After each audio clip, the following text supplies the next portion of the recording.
Good evening, sisters and brothers. Tayo po ngayon ay nasa ika-4 na aralin na ng kasaysayan ng Simbahang Katoliko.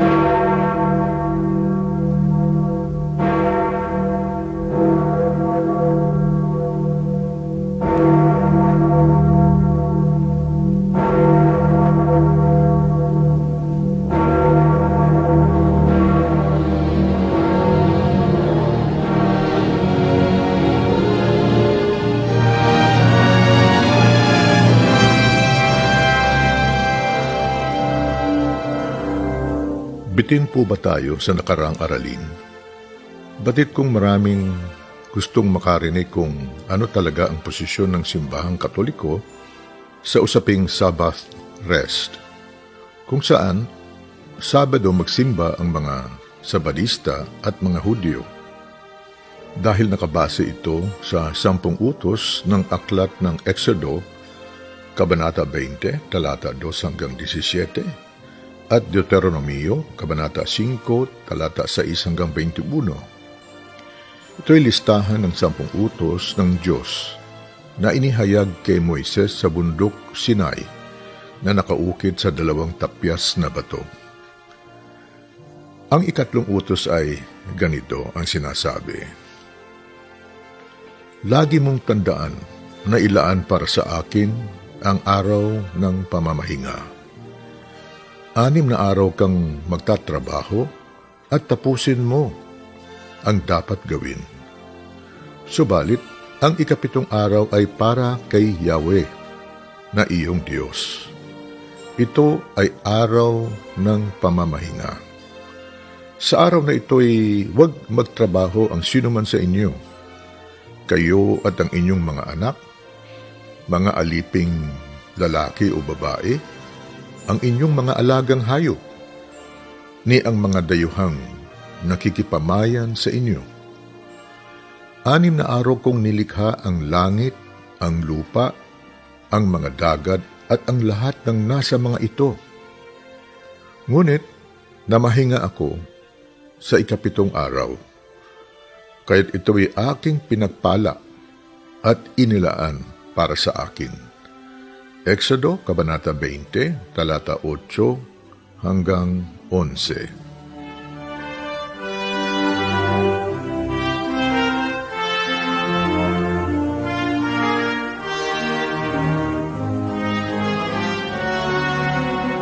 Tandaan po natin, sa ikatlong utos, 2 beses inulit ang salitang trabaho.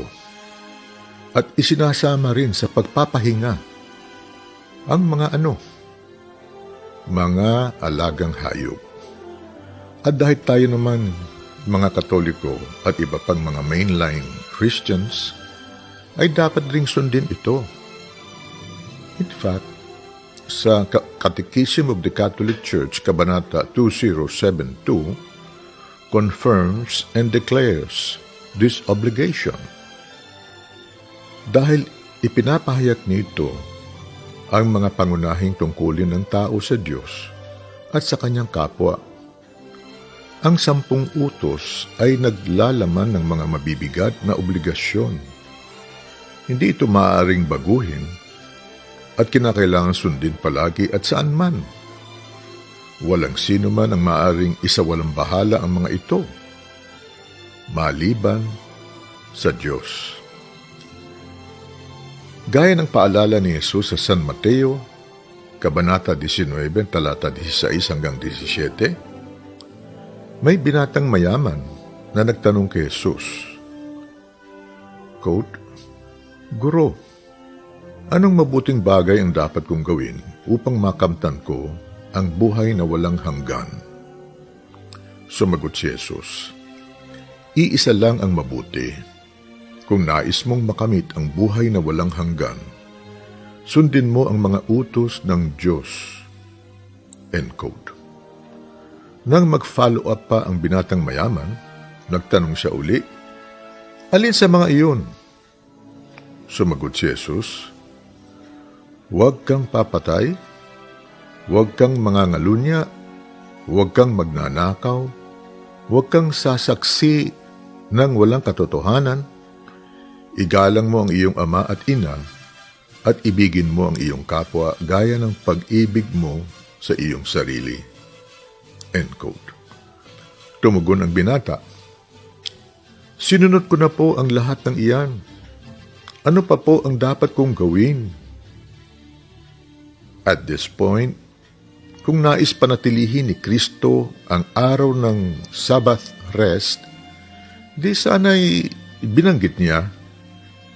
Instead, ito ang sinagot ni Jesus.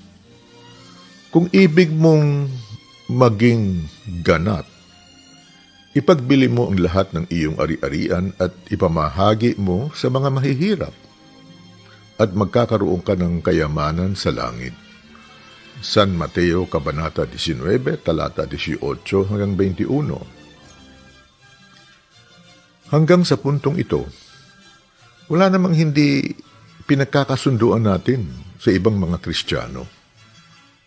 Subalit, may tanong ang mga Sabadista. Quote, "Kung naniniwala kayo na kailangan sundin ang utos ng Sabat, bakit kayong mga Katoliko at iba pang mga Protestante ay nagsisimba sa araw ng Linggo at hindi Sabado?"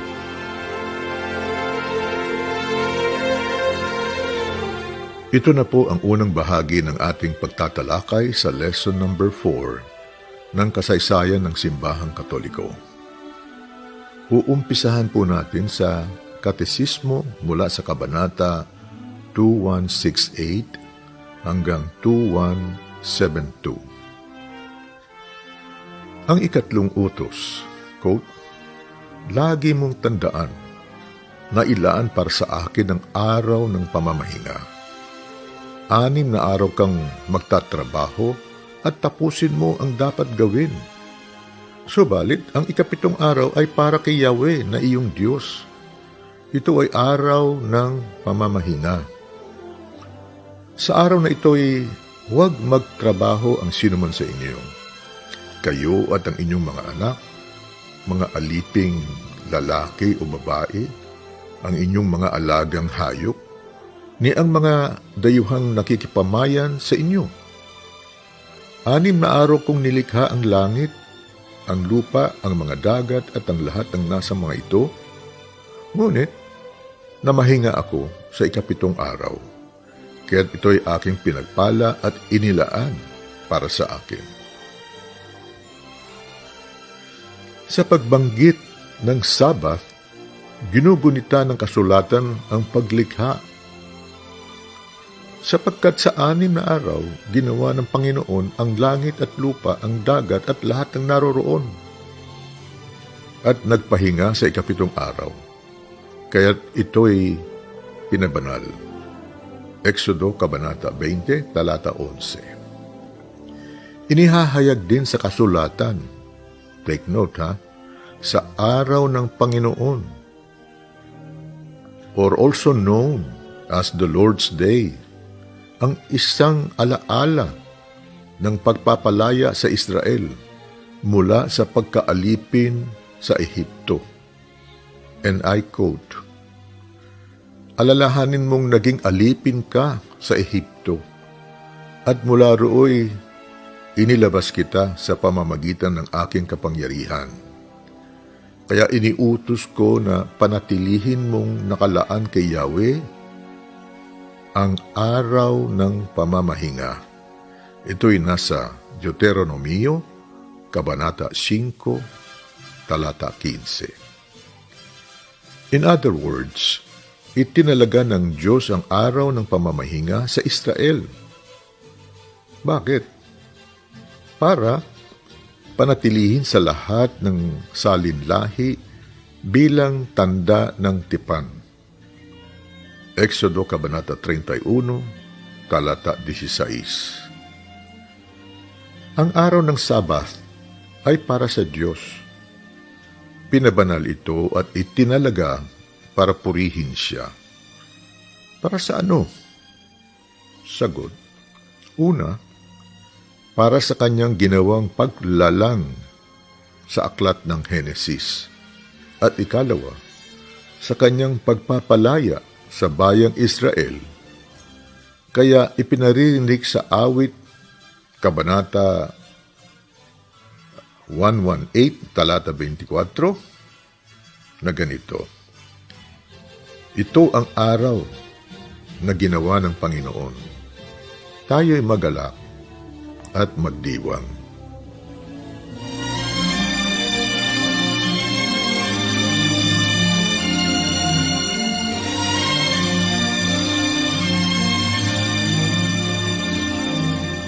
Ang pagkilos ng Diyos ay dapat na maging modelo ng tao. Kung ang Diyos ay nagpahinga at naginhawahan sa ikapitong araw, ang tao ay nararapat ding magpahinga at makatanggap rin ng kaginhawahan. Quote, kahit mga baka, asno, mga alipin at mga manggagawang dayuhan, ito'y nasa Exodo, Kabanata 23, talata 12.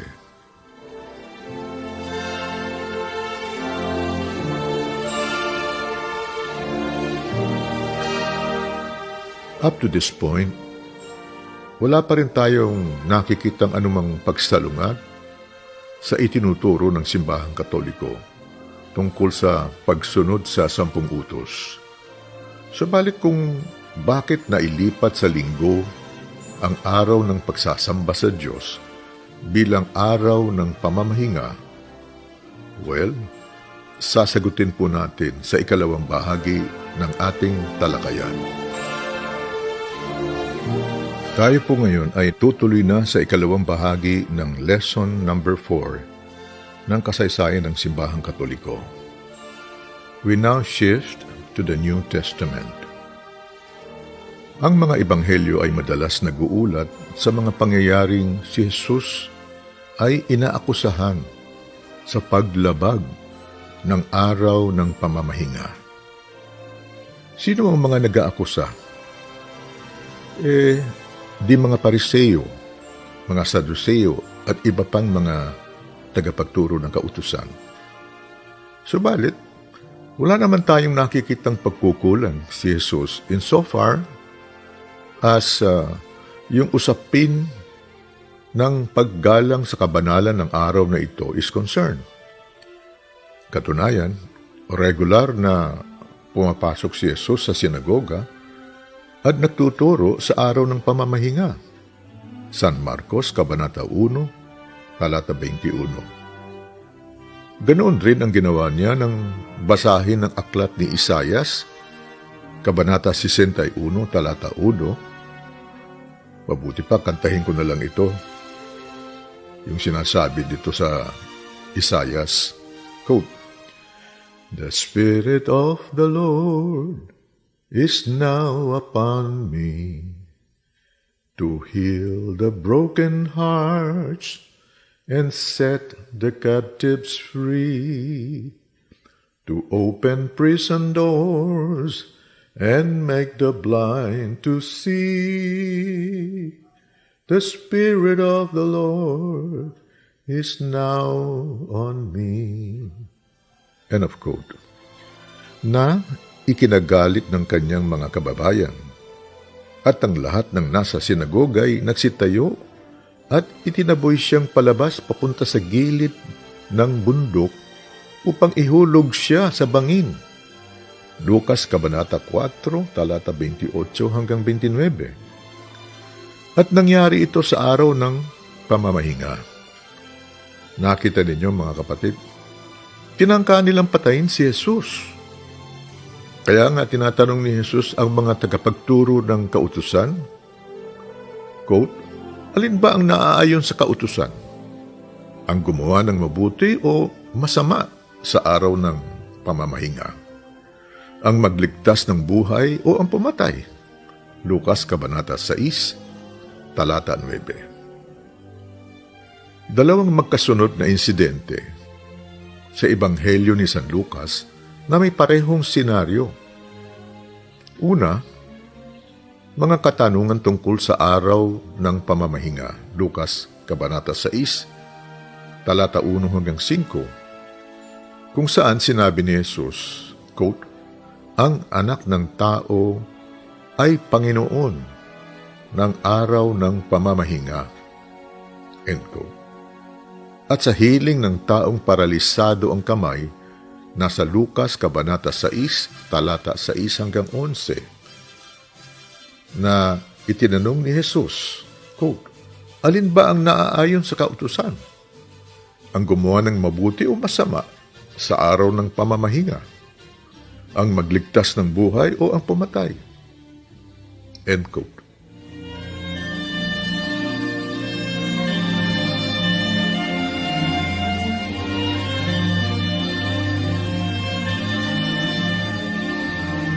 May isang pangyayari sa Lumang Tipan na nais kong ibahagi at bahala na kayong humusga sa pamamagitan ng konsyensya.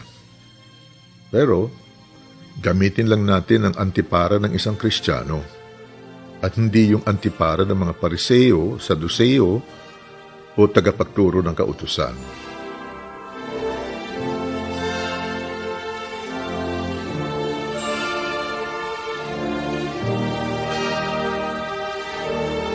Sa 1 Makabeo, Kabanata 2, 33 hanggang 41, may mga Hudyong kasapi ng paring si Matatias ang tumangging magsamba sa Diyos-Diyosan ni Haring Antiochus IV Epiphanes, isang Griegong pagano.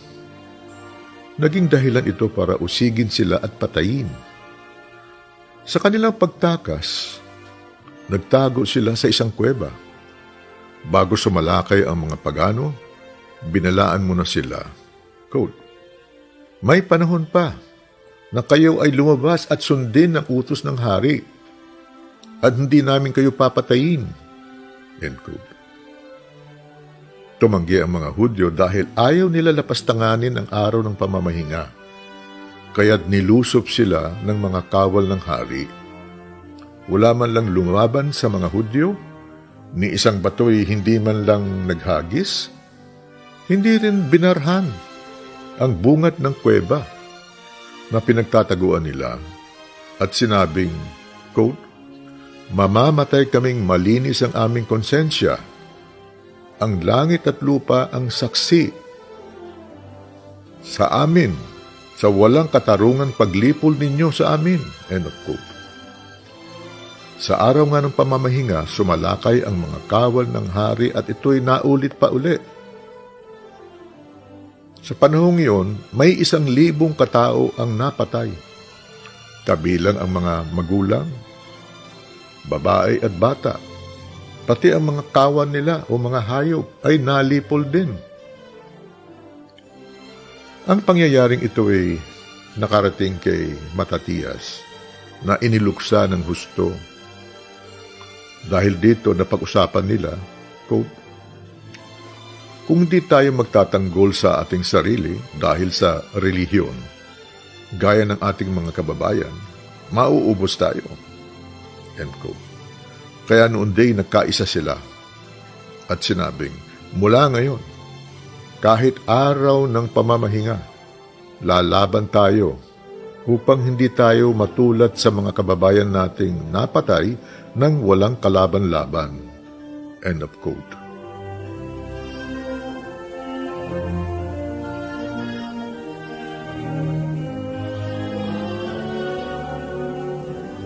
Ito, mga kapatid, ang isang halimbawa ng obeying the letter of the law rather than the spirit of the law. Hindi dapat iliteral ang pag-uunawa.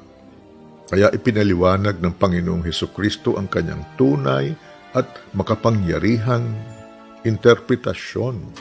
Quote, "Ang Sabat ay ginawa para sa tao at hindi ang tao para sa Sabat." Marcos 2, talata 27, na ang ninanais ng Panginoon kung ano ang makakabuti sa tao.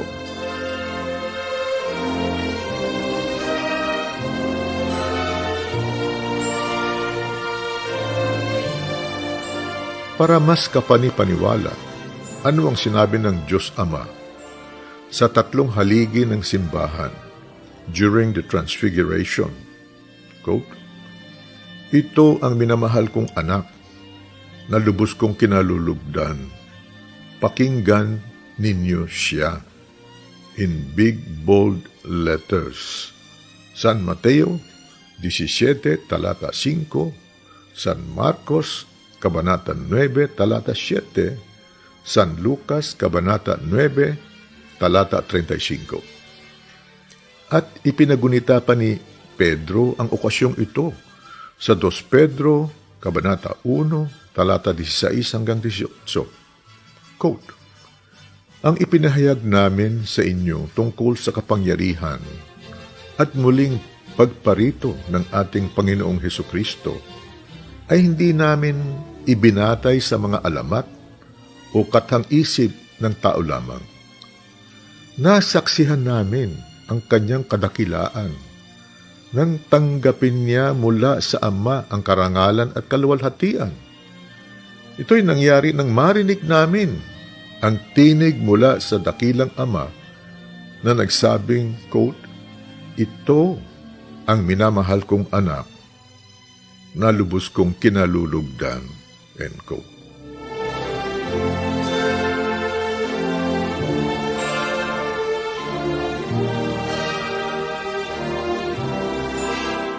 On the basis of the foregoing, what day should be considered the Lord's Day in the New Dispensation or the New Testament?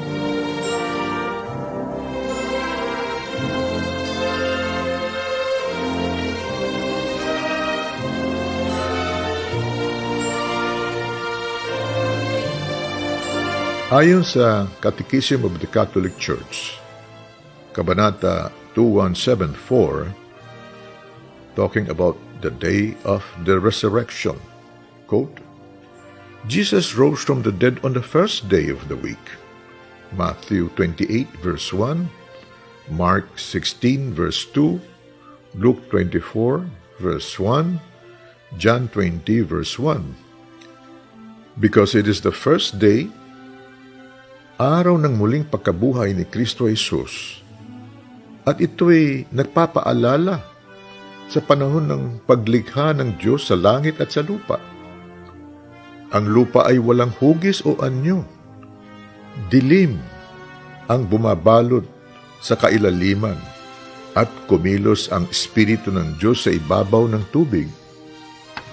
Sinabi ng Diyos, magkaroon ng liwanag, at nagkaroon nga. Nasiyahan ang Diyos nang ito'y mamasdan. Pinaghiwalay niya ang liwanag at ang dilim. Ang liwanag ay tinawag niyang araw, at ang dilim naman ay tinawag niyang gabi. At ito ang unang araw. Henesis Kabanata 1, talata 1 hanggang 5. Dahil sumasagisag rin ito sa bagong nilikha na pinasimulan ng muling pagkabuhay ni Kristo. For Christians, it has become the first of all days, the first of all feasts, the Lord's Day.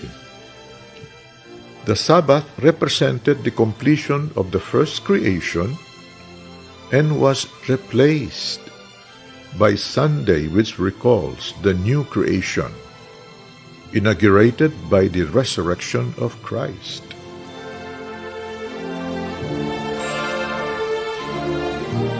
Tayo po ngayon ay tutuloy na sa ikatlong bahagi ng ating pagtatalakay sa lesson number 4 ng kasaysayan ng Simbahang Katoliko.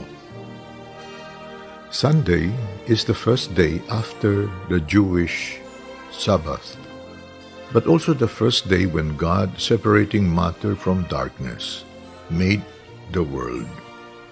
And on this same day, Jesus Christ, our Savior, rose from the dead.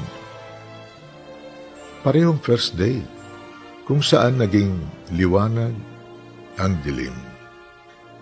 Ayon kay Saint Justin Martyr, from 100 to 165 AD, isang paganong pinalaki sa Judaismo, subalit naging Kristiyano siya noong 132 AD. In his first Apology, paragraph 67, chapter 67, addressed to the Roman emperors Antoninus Pius and Marcus Aurelius, regarding weekly worship of Christians. Ito yung sinabi niya, quote, "And on the day called Sunday, all who have lived in cities or in the countryside gather together in one place, and recalling the memories of the apostles and the writings of the prophets, when they are read, and after reading, the presider of the worshippers enjoins everyone to follow these good teachings. Then all will rise and pray, and after which bread, wine, and water are brought. And the presider, in like manner, offers prayers and thanksgivings, and the people assent by saying, Amen. The distribution of the Holy Communion follows, and they who are well-to-do and are generous offer what they think is fitting, and what is collected is deposited with the presider, who helps the orphans and widows and those who are in want, and in a word, takes care of all who are in need. But Sunday is the day on which we all hold our common assembly, because it is the first day on which God, having wrought a change in the darkness of matter, made the world. And Jesus Christ, our Savior, on the same day rose from the darkness of death. For he was crucified on the day before Saturday, and having appeared to his apostles and disciples, he taught them all these things, which we have submitted for your consideration." End quote. Sunday, therefore, is the fulfillment of the Sabbath rest in the New Testament.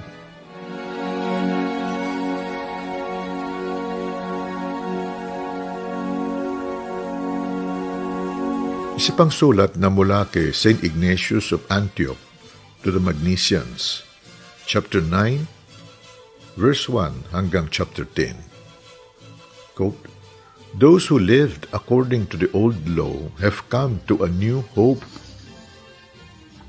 no longer keeping the Sabbath, but the Lord's day, in which our life is blessed by Him, and by His death and resurrection have received faith, that which is found in the disciples of Jesus Christ, our only teacher. How shall we live apart from Him, of whom even the prophets were His disciples, and waited for Him in the Spirit as their teacher? And He whom they rightly expected came and was raised from the dead." In short, mula sa kadiliman, dinala tayo sa liwanag. Mula sa kawalan ng pag-asa, pinagkalooban tayo ng pag-asa. Mula sa kamatayan, dinala tayo sa buhay na walang hanggan. Chapter 10 follows, and I quote, "Let us therefore not be insensible to His goodness by becoming His disciples as well, and learn to live according to the religion of Christ, which is Christianity. For he who is called by any other name than this is not of God." End of quote. Finally, mula sa tinaguriang angelic doctor of the church na si St. Thomas Aquinas, in his Summa Theologiae, Part 2, answer to question number 122, objection number 4, which states, quote, "Further, the precepts of the Decalogue are divided into two concepts corresponding to the love of God and the love of neighbor, both of which regard the virtue of charity.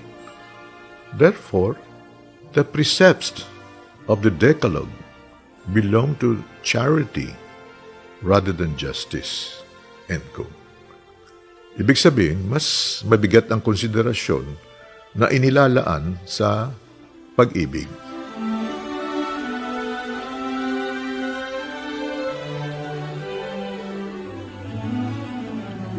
Mula rito, sundan natin ang ilang mga talata na nagpapatunay sa kilos at tamang interpretasyon ng araw ng pamamahinga sa aklat ng Biblia. Sa mga gawa, Kabanata 2, talata 46 hanggang 47, quote, araw-araw sila'y nagkakatipon sa templo at nagpipira-piraso ng tinapay sa kanilang mga tahanan na masaya at may malinis na kalooban. Nagpupuri sa Diyos at kinalulugdan sila ng lahat ng tao. At bawat araw ay idinaragdag sa kanila ng Panginoon ang mga inililigtas. End quote. Kuha niyo yun? Ibig sabihin araw-araw. Kaya maaari mong gawin ito sa Sabado o sa Linggo, o kaya bawat araw ng Linggo. Sa katunayan, dapat mong sambahin ang Diyos araw-araw sa buong buhay mo. Sa Gawa, Kabanata 20, talata 7, nang unang araw ng Sanlinggo, kami nagkatipon upang magpira-piraso ng tinapay. Si Pablo ay nangaral sa kanila hanggang hating gabi. End quote. Narito ang isa pang halimbawa. 1 Korinto, Kabanata 16, talata 1 hanggang 2. And I quote, tungkol naman sa ambagan o love offering. Para sa mga kapatid, gawin ninyo ang tulad ng ipinagbilin ko sa mga iglesia sa Galacia. Kailan yon? Tuwing unang araw ng Sanlinggo, ang bawat isa ay maglaan ng bahagi ng kanyang kinikita at ipunin iyon upang hindi na kailangan mag-ambagan pa pagdating namin riyan. End quote. Sa San Marcos, Kabanata 16, talata 9, maagang maaga ng unang araw ng linggo, matapos na siya'y muling mabuhay, si Jesus ay unang nagpakita kay Maria Magdalena. End quote. Kaya ito ang payo ni San Pablo sa mga taga-Kolosas. Kabanata 2, talata 16 hanggang 17. Quote, kaya't huwag na kayong magpapasakop pa sa anumang alituntunin tungkol sa pagkain o inumin, tungkol sa mga kapistahan, sa bagong buwan, o sa araw ng pamamahinga. Ang mga ito'y anyo lamang ng mga bagay na darating. Ngunit si Kristo ang katuparan ng lahat ng ito. End of quote. At sa Roma, Kabanata 14, talata 5, quote, may nagpapahalaga sa isang araw ng higit kaysa ibang mga araw. May naniniwala namang pare-pareho ang lahat ng araw. Dapat tiyakin ng bawat isa kung ano ang kanyang pasya tungkol sa bagay na ito. End quote. Sa Hebreo, Kabanata 4, mula 4 hanggang 7, quote, sapagkat sinasabi sa isang bahagi ng kasulatan tungkol sa ikapitong araw, sa ikapitong araw, nagpahinga ang Diyos sa kanyang paglikha at muli pang sinabi, hindi sila makakapasok sa lupain ng kapahingahang aking ipinangako. Ang mga unang nakarinig ng mabuting balita ay hindi nakapasok sa lupain ng kapahingahan dahil hindi sila sumampalataya, referring to those who failed to enter the promised land.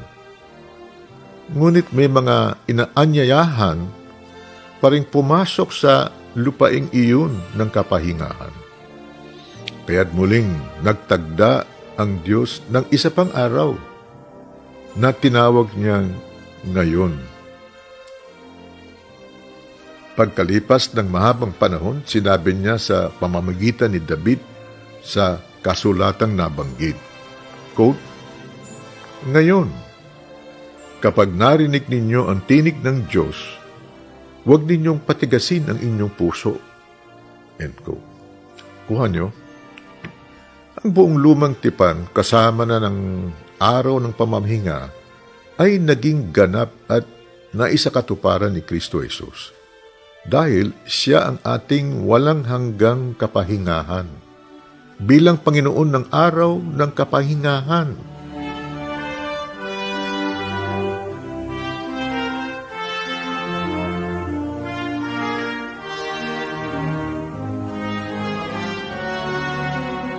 At kung ikaw ay tutulad sa mga Pariseo na gustong hatulan ang mga tao sa pamamagitan ng istriktong legalismo, malamang you will miss the boat dahil hindi sapat ang pagkaunawa mo sa ginawa ni Jesus sa krus. Imagine, sa pamamagitan ng kanyang kamatayan sa krus, tinupad niya ang lumang tipan at nagtalaga ng bagong tipan. Ito'y nasa Lucas, Kabanata 22, Talata 20. Na-quote, "Dinampot niya ang kupa, pagkatapos maghapunan, ay sinabi, ang kupang ito ang bagong tipan ng Diyos na pinagtibay ng aking dugo. Ang aking dugo ay mabubuhos alang-alang sa inyo." Do you remember this? Ito ay sa panahon ng The Last Supper. Tayo po ngayon ay nasa ika-4 na at huling bahagi na ng ating pagtatalakay sa lesson number 4 ng kasaysayan ng Simbahang Katoliko.